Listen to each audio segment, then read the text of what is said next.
The UX 360 Research Summit Europe 2026 is back for its sixth edition in Berlin on the 23rd and 24th of June. UX 360 Europe is one of Europe's leading events dedicated to advancing UX research as a strategic and business driving function. The summit brings together global speakers, practical case study, and actionable frameworks focused on the full research journey, from planning and execution to stakeholder alignment and business impact.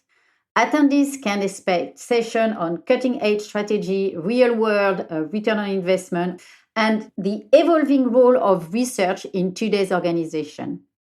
I will be there as well, and if you work in UX research, design, or product, this is truly one of the unmissable UXR events in Europe. And as a listener of the UX Research Club podcast, you get 15% off on your ticket with the code UXRC15, UXRC15. All the information will be in the note of this podcast.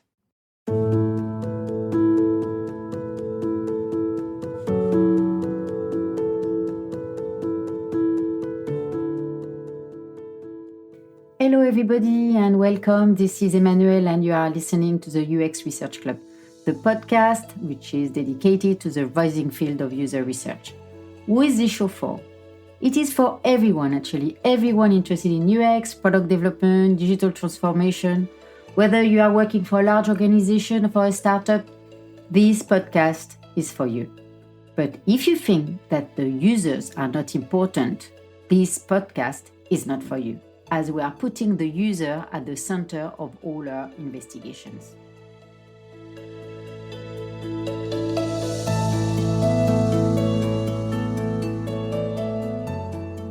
Very often in companies, user experience researchers are the last roles to be recruited. We UX researchers are also the first role to suffer from budget cuts. Generally, we lack budget, resources, and in many companies, we don't even have in-house UX researcher or budget dedicated to carry any research. They also think that designers or internal people can actually do the research. Some large organizations only have one UX researcher against dozens of designers and product managers. Let me tell you something. I have been in the sector of user experience research for a while, and to be honest, it hasn't been an easy ride. I have spent a lot of time fighting to get a tiny bit of budget. I've been working long hours to provide good results for, at the end, not getting much appreciation. I do think that this will happen until our discipline is fully recognized as impactful and essential to all businesses and organizations if they want to build a successful product. User experience researchers at any level must be prepared to take on the responsibilities of evangelizing user experience research, fighting for budget, ensuring that you and your team deliver high-quality results, and show a lot of resilience. When I look back and I try to calculate how much money I saved for the organization I work for and how much revenue I managed to generate through my research, it is incredible. Without forgetting the amount of major issues that I have identified that would have been catastrophic for the company's offer, image, and reputation. However, I don't think they really see the benefit of user experience research. In fact, they don't really understand what we do. Today's episode, I will talk about the benefit of user experience research. I will explain why organizations don't really value our work, what UX research return on investment is, and how to record and calculate this return on investment achieved by doing user experience research. What are the benefits of user experience research? Users, clients, customers, citizens, or whatever you want to call them, they all have something in common.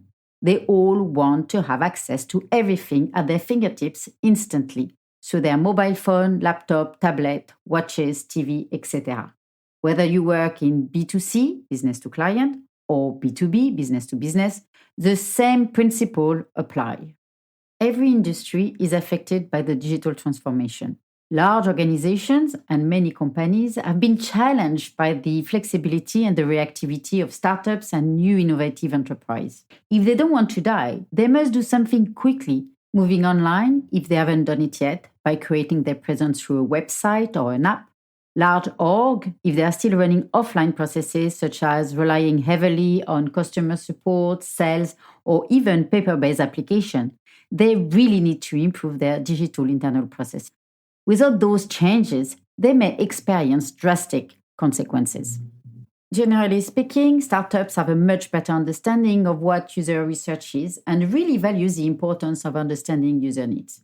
The issue with startups is they don't always have much budget to start with to recruit user researcher or to be able to pay for an agency. Startups are more likely to run DIY research. In a few weeks, I will be doing a series of 3 episodes on how to plan, run, and analyze user testing sessions.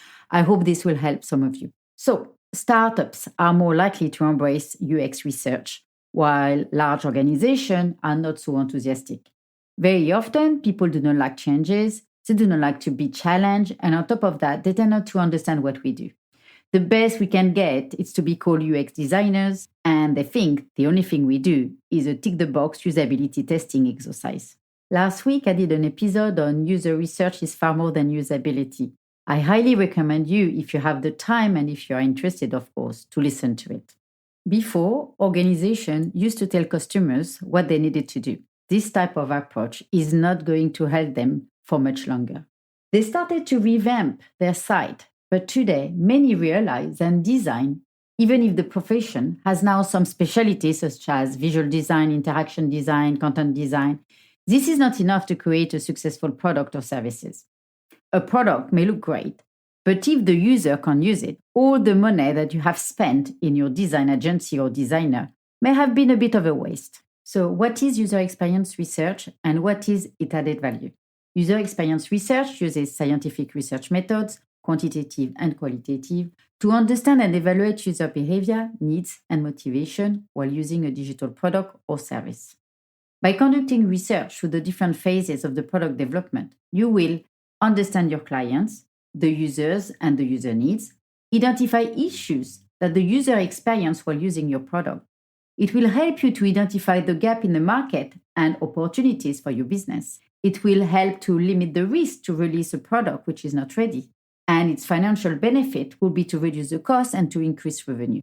I'm not sure organizations realize all those benefits. They tend to dismiss the financial implication to redo the development or to modify their product, while they could have done it right the first time round, just by integrating research to their product development.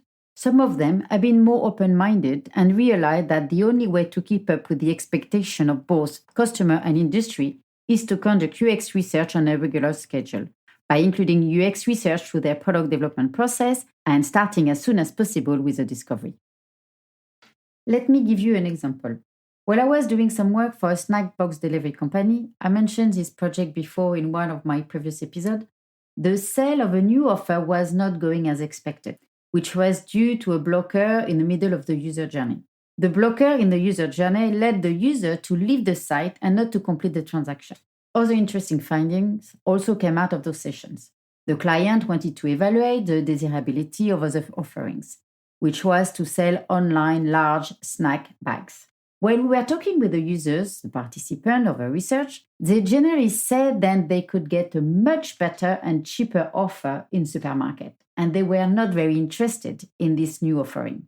But instead, they mentioned that they will really like to be able to buy those individual small snack portions in shops. When we presented the result of the research to the business, they became very interested about the new offering. They tried the new concept and it was successful. The proof is that even now, you can still see all the snacks in the supermarket or shops in the UK and in the US. When the new concept was on trial, they also identified that the offering was also responding to the desire of a completely different audience that was not currently ordering online, and they were more likely to go to shops to buy their snack boxes. As you can see, in the same research session with 20 participants, we could identify the following. 1. The issue with the user journey to order a box for a friend or family. This was fixed. As a result, there were an increase of the transaction, therefore an increase of revenue. 2. We identified that there was no much appetite for the prospective offering to sell a large snack bag, which meant that the business didn't spend the money in launching a new product which was probably going to be unsuccessful. This reduces the cost. 3, we identify the desire for a new offering that was tested and seems to be successful, as many years later, this offering is still in shops. Therefore, I assume this is generating new channel of revenue. Keeping in mind that this company didn't have in-house researcher and contacted me as I was running my own UX research agency at that time. I supported them through the process. I worked very closely with the business and the marketing team to understand their objective and what they wanted to find out. Furthermore, I got them involved all the time and run the session in their own office by creating a DIY lab, setting up session in one room and let them watch live session in the room next door. This was very interesting to see them commenting and taking on board what the users were saying. It was the first time they were doing UX research, and you could see how it has changed the way of seeing their client and their offerings. The other day, I came across an article about this company, and they were saying that this technology multi-channel retailer was one of the early pioneers of the subscription model in the snacking industry and combined its data expertise with healthy food innovation to create healthy grab-and-go snacks to rival left optimal choices from candy bars to salty snacks that line everywhere in checkout aisles in stores across the US and the UK. When I started the research for this company, they had zero intention to start selling the snacks in supermarket. This coming from the research. The return of investment is huge. I should have worked for free and asked for a commission on all the sales. Oh well, this was a 5-week research, so very interesting. Let me give you another example. I work for a European travel booking company, and we were testing their first iPad app. It was a while ago. It was at the early stage of the iPad.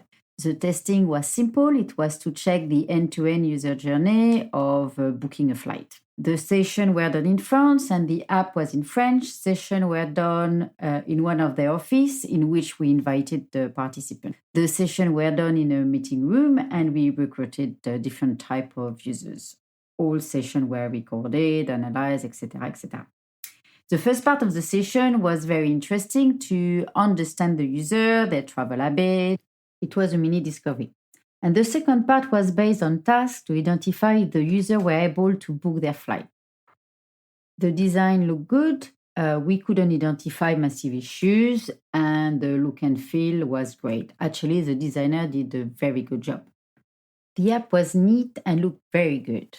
But while we were testing the overall user journey, the user became very frustrated every time they were using specific filters, such as airport of their choice, as well as direct flight only. The backend was not taking into consideration those elements. Therefore, the results provided were not meeting at all the expectation of the end user. The comment when the user were speaking aloud expressed a lot of frustration, a lack of trust in the app, and very little motivation to use the product in the future. We also did a SUS, a System Usability Scale, which is a 10 affirmation, which is evaluating the usability of a digital product. It is a 5-point scale from strongly disagree to strongly agree. That helps to calculate a score, not a percentage. So in short, if your score is below 68, your product is not ready to be released. In this instance, the score was 52, which was super low for an iPad app. This research permitted to identify the issue to get the product team and the developers to work on it. A few weeks later, the product was fixed and was ready for launch. This research not only identified an issue, but also highlighted that if the product was released without fixing the issue, the impact would have been detrimental not only to the image of the company, but also led to revenue losses. One more example, this one in the public sector, when I was a consultant. I work on many Gov projects, including Exemplar, related to the gov.uk. Let me give you a bit of background. The UK government went through a massive digital transformation which started in 2012. They were moving agile, creating Exemplar, moving online all their systematic processes, creating the gov.uk, standardization of the design of all the gov sites, creating a design system, creating a dedicated department, GDS, introduction to user research into their product development, putting the user at the center of all their product development. My God, what an achievement. I can compare with all the other countries. Some are so far behind in comparison. A lot of work has been put into the gov.uk.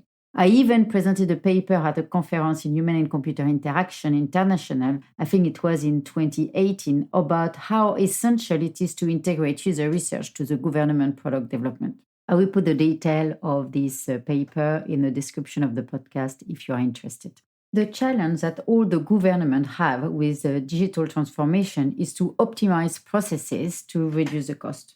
Reducing costs is at the center of all the government and organization objectives. The gov.uk created 25 exemplars to digitize the government services, such as changing the address of your driving license, applying for an apprenticeship, renewing your passport online, applying for your benefit, etc., etc.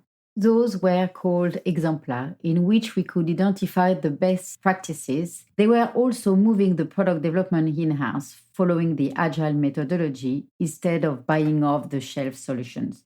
Contractors and agencies were all involved to provide developer, product manager, scrum master, designer, content designer, and researcher, etc. User research became central to the digitization of the government, and the creation of the gov.uk following the discovery alpha, beta, private beta helped to understand the end user, adapt policy to the online processes, and translate technical policy content into accessible content that could be understood by all citizens, making all the government services accessible via mobile phone and providing also proper back-office digitized processes. Without the user research, I don't think they could have achieved this result. As you can see with those examples, there is a clear return on investment in including user research to your product development. But why organizations do not value user experience research? Some organizations may be aware of what user research is, but they do not believe nor trust the outcome. One of the reasons may be sabotage. They may think they have done some user research, but it was done by a member of their staff or by a designer in a DIY mode. When research is done by people without research background or expertise, they may have provided unreliable and wrong results that may not have impressed their internal stakeholders. Sometimes there is a lack of understanding of what we do. People generally associate user research with usability, just a tick-the-box exercise. I dedicated my previous podcast on UX research is far more than usability. Stakeholders are uncomfortable with the outcome of research. People do not really like to be challenged, especially when they work for months and months on the delivery of a product and the results are not always good news. The main issue is the maturity of the business. We get very often the following comments. We already know what the user wants. We know our users. Do you really know them? This is my question. User research is expensive and we can't see the direct return on investment. But it is far more expensive to make changes, redo, or try to put some plaster on your product. And how long the plaster is going to last. They don't trust user research because it relies on a lot of qualitative data. They want numbers, yes, we know that. What is best? Validating your assumption with preconceived ideas or discover what you don't know? By the way, we also use quantitative, we use mixed methods. Many user researchers aren't trained as a researcher and may provide the wrong recommendation. This is really an issue in the industry. I would highly recommend to create a degree dedicated to user research. Any university program manager or dean, if you are interested, please contact me. I'm more than happy to help on this initiative. Designer, product manager, generally they do not like to be challenged by user feedback. Who does? Ideas may be dismissed by user research findings. This is part of the exercise. Nothing wrong with that. But feedback needs to be embraced. It costs too much money to do research. When you build a house, will you save money on the research pre-construction? Probably not. Then in the long run, building a digital product costs much more than building a house. Overall, it is a question of maturity, a job as a researcher. is to challenge assumption, gather evidences, and make a clear account of who the users are, what are their needs, and make sure the product or services that you are trying to build is suitable and usable by everyone.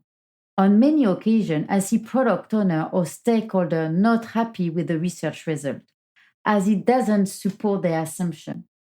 This is very frequent for researchers to be criticized. Their results are not welcome and sometimes dismissed. We just need to keep in mind that we need to be gentle when we land some of the findings, that they can upset some of the stakeholders.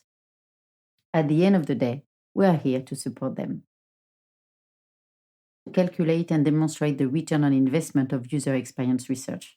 Based on Nielsen Norman Group publication, development projects should spend 10% of their budget on usability. Following a usability redesign, website increased the desired metrics by 135% on average. Conversion rate sales increased by 100%, traffic of visitor increased of 150%, user performance productivity by 161%, and use of new feature by 202%. Return on investment on incorporating UX research can go up to 301%. Conventional wisdom claims that for every $1 you spend in UX research, you will get between $2 to $100 in return. If you integrate user experience research, you will increase sales, increase traffic, improve user performance, get a better customer satisfaction due to the ease to use, reduce costs, reduce development and fixed costs. As you all know, all organizations and businesses are driven by numbers and measurement instead of the purpose of what they are offering.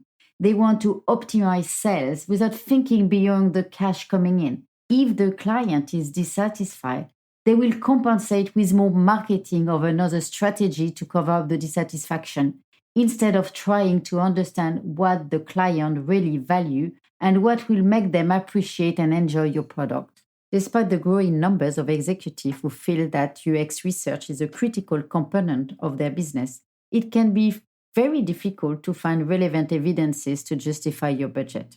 How do you measure user experience research success? As we are operating behind the scene, we are not providing amazing design or trendy presentation. We are operating to understand what needs to be done and provide evidences for you to make the best decision for your product to meet the user needs. How will you be able to create, build, and improve a product if you don't know who the user are, what are their needs, how your product fit their ecosystem, and how do they interact with your product?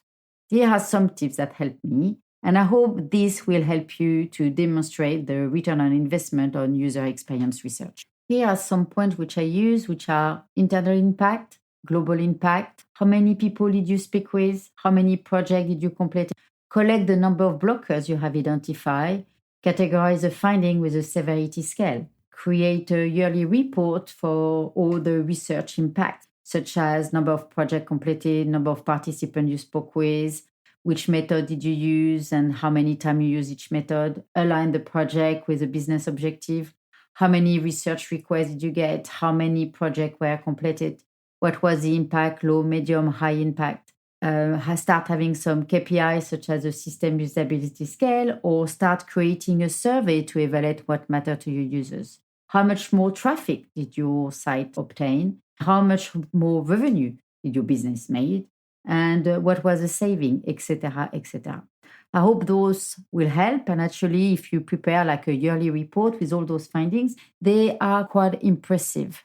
Most of the time, people don't expect any of them. Every user experience research project will have some kind of return on investment, some small while other big one. The example I walk you through today were about identifying possible risks to release a product which was not ready, reducing the costs, identifying blockers, or identifying opportunities. User experience research is essential, and honestly, when you have a potential of 300% prospective return on investment, I sometimes don't understand why organizations don't see it. Sometimes they rather invest in something which has no chance to succeed, but it looks good and sounds good. The takeaway of return on investment of user experience research is reduce the risk to launch a product which is not ready, identify blockers that can be fixed, identify gap in the market and opportunities, evaluate whether or not a new initiative needs or not to be pursued, draw an account of who your users are and what are their needs, reduce the development time, etc. As you can see, it is a no-brainer to do user experience research. Unfortunately, not enough people in the business and company understand that. What I have noticed is that once a product manager or a stakeholder have experience working with a UX researcher or UX research team, they tend to become a best advocates. They keep asking for more research and they can really see the benefits of doing user research. It really helps them to create a successful product. I would recommend to allocate between 10 to 15% of the product budget to user experience research. If you can do it, this is a good start. For me, user experience research is a support function, and our objective is to support the business and provide evidences for them to make the best decision they can. This is to help them to release a product that will be successful, that will generate revenue or reduce cost. This can only happen if it is meeting the user needs.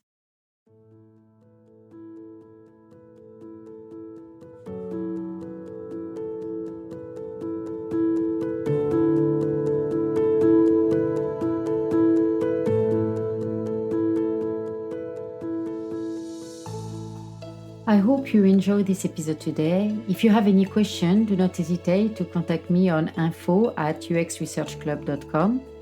You can also find a lot of information about user research by reading my book, Practical User Research, which covers how to integrate user research to your product development. Detail will be in the description of this podcast. And finally, if you want to support the UX Research Club, please share it with your network on social media or write a review. See you next week for a new episode, and thank you for listening. Goodbye.